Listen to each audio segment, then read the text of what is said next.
The legend of Moremi Ajasoro. Long ago in the sacred city of Ile-Ife, the cradle of the Yoruba people, peace and harmony reigned under the watchful eyes of the Orisha.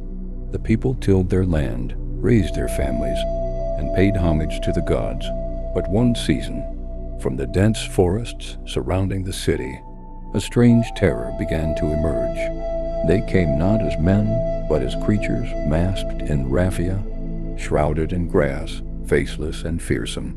The people called them the Igbo, spirits of the wild, unstoppable and cruel. They struck in silence and vanished like mist. They carried off children and elders. They burned farms and huts. Warriors of Ile-Ife stand against them. But how could one fight spirits? Their weapons passed through raffia and failed. The shrines overflowed with offerings.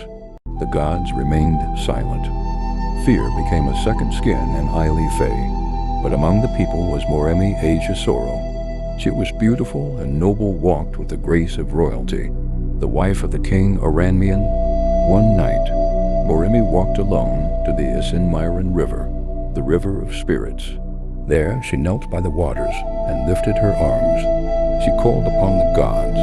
Her voice steady and full of resolve, she vowed, "Grant me the knowledge to save my people, and I shall offer you the most precious thing I possess."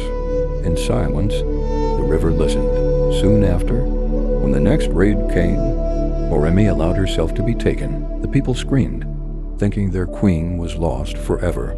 She was carried deep into the land of the mysterious Igbo people. There, the leader was struck by her beauty and made her his queen. She lived among them. She learned their secret. These so-called spirits were not spirits at all. They were men, wrapped in dry raffia and leaves to frighten the people. Their power was not in magic, it was in fear, and raffia burns. Then one night she slipped away and returned to Ile-Ife. She told them all she had learned.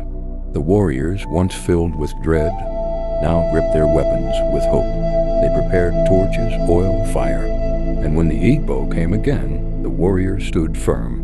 They lit their flames and struck. The raffia burned.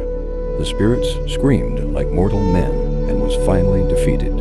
Ile-Ife rejoiced. Songs were sung in her name. They called her savior heroine. But Moremi had not forgotten. She returned to the river, Isinmiran, and asked what the gods required of her. The spirits spoke. Her most precious only son, Oloaragbo. Her heart broke. She wept, begged, but the gods do not forget. And so, with trembling hands, she gave them her child. The people mourned with her. Some say the gods, moved by her sacrifice, took the boy to the heavens. But from that day, Moremi's name was no longer just that of a queen. She became legend. To this day. The people of Ile-Ife remember her with the Idi festival, reenacting her courage, her pain, and her glory. Her statue stands tall, a flame of freedom, a symbol of the strength that lies in wisdom, in love and in sacrifice.